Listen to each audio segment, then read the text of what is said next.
Selamat datang di pembahasan mendalam kita. Kali ini kita akan bedah intisari dari buku Brainwash-nya Martin Lindstrom. Betul, Tapi penting nih, tujuannya bukan buat belajar cara manipulasi ya. bukan sama sekali. Justru ini khusus buat Anda, para pendiri bisnis baru, biar kita bisa sama-sama paham psikologi konsumen. Tujuannya, ya, bangun merek yang kuat, yang etis juga, dan yang penting, disukai pelanggan secara tulus gitu. Mencari pertumbuhan yang otentik lah. Nah, itu dia. Oke, kita bongkar yuk. Lindstrom ini kan mengungkap banyak banget ya, cara perusahaan itu ya mempengaruhi kita. Banyak banget triknya. Menariknya, bahkan buku ini sendiri kalau kita perhatikan, judulnya aja udah trik perusahaan memanipulasi pikiran kita. Terus ada narasi kita vs mereka, kayak dia pakai taktik yang sama buat narik perhatian kita kan? Iya juga ya, ironis tapi efektif. Haha, iya. Pelajaran pertama nih, cara kita cerita, narasi itu penting banget ternyata. Tapi fokus kita hari ini, bagaimana kita pakai pemahaman ini buat hal positif. Salah satu taktik awal yang dibahas itu, menjajakan kepanikan. Iya, yang itu. Contohnya gampang banget.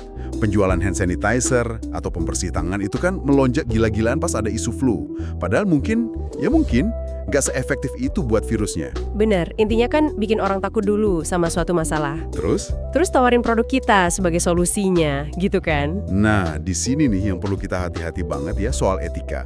Khususnya buat Anda sebagai pendiri. Betul sekali, ini krusial. Pertanyaannya kan, apakah Anda sengaja ngarang-ngarang masalah, bikin kecemasan baru, cuma biar produk laku? Atau Anda memang hadir menawarkan solusi buat kekhawatiran yang emang udah ada? Kekhawatiran yang nyata di pikiran pelanggan. Jadi beda ya antara menciptakan sama menjawab. Beda banget. Strategi yang etis itu bukan menjajakan kepanikan, tapi lebih ke memasarkan kepastian gitu. Coba deh identifikasi dulu, apa sih kekhawatiran asli mereka? Terus, posisikan merek Anda sebagai jawaban yang tenang, yang bisa diandalkan. Anda tuh meredakan takut, bukan malah bikin takut. Menarik.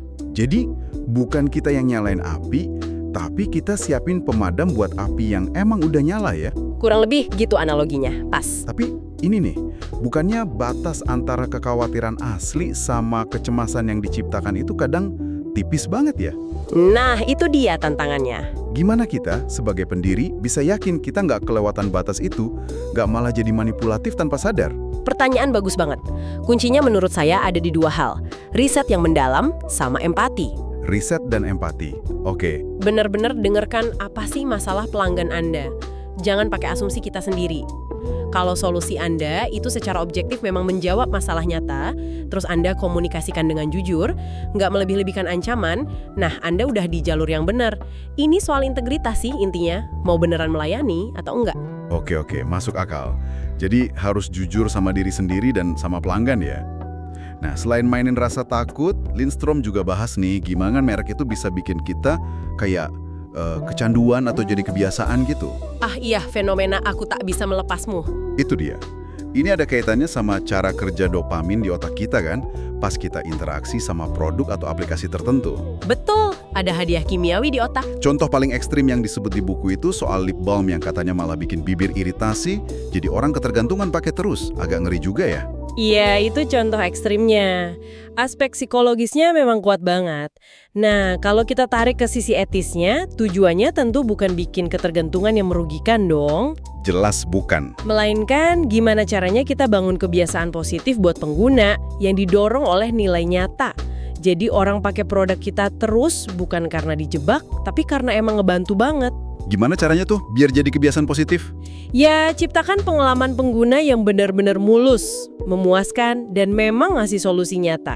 Jadi secara alami aja, produk atau layanan kita jadi bagian dari rutinitas mereka. Oh, kayak contoh Gojek yang tadi sempat disinggung ya? Nah, persis. Gimana integrasi banyak layanan mereka dari transportasi, makanan, bayar-bayar, bikin aplikasi itu jadi praktis banget dan akhirnya jadi bagian hidup sehari-hari banyak orang di sini. Tepat.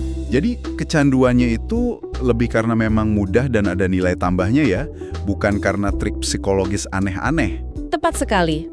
Keterikatan itu muncul karena Gojek misalnya secara konsisten bisa mecahin banyak masalah nyata dalam satu platform yang gampang dipakai. Nilainya jelas banget buat pengguna.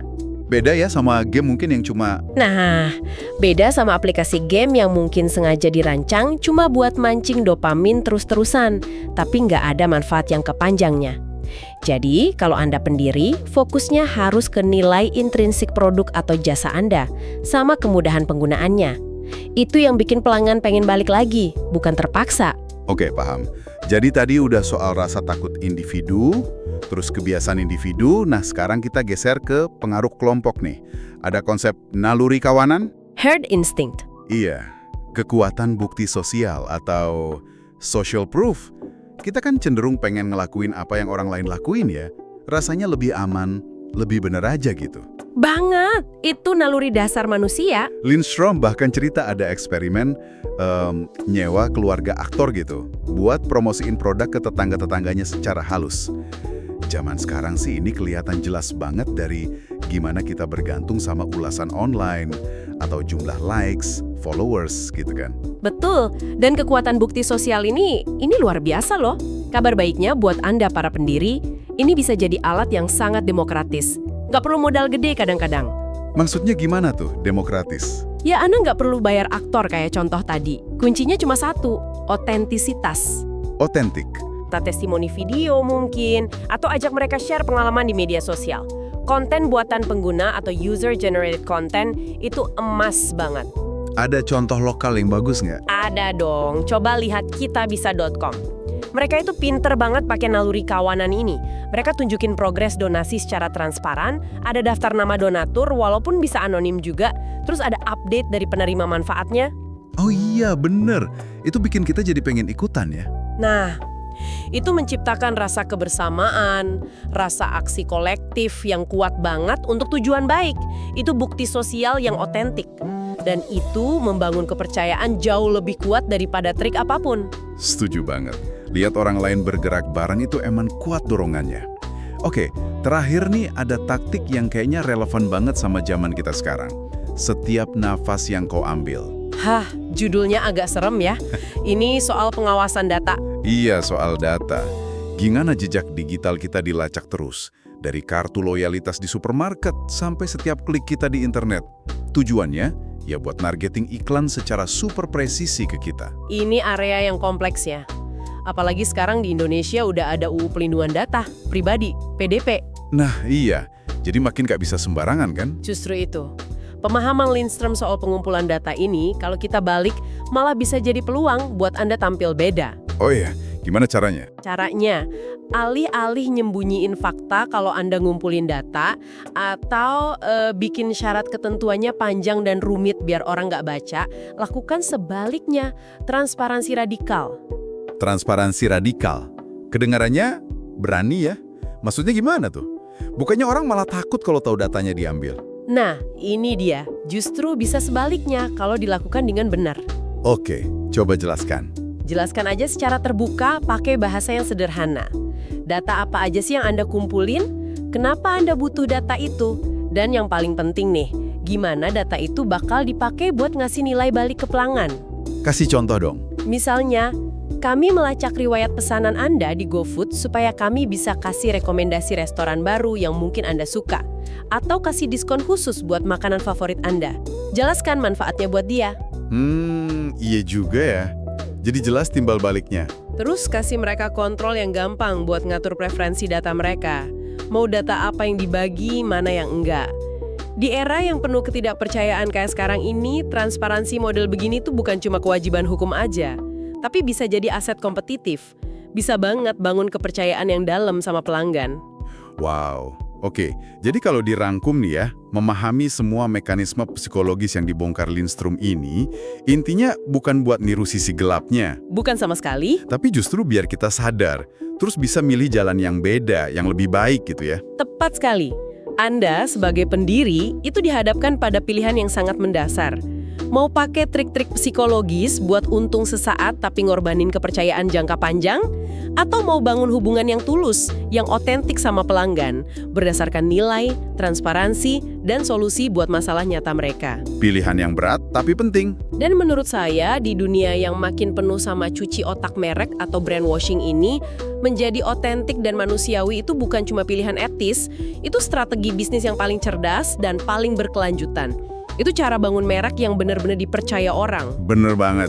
Strategi jangka panjang yang paling kuat, ya otentisitas itu.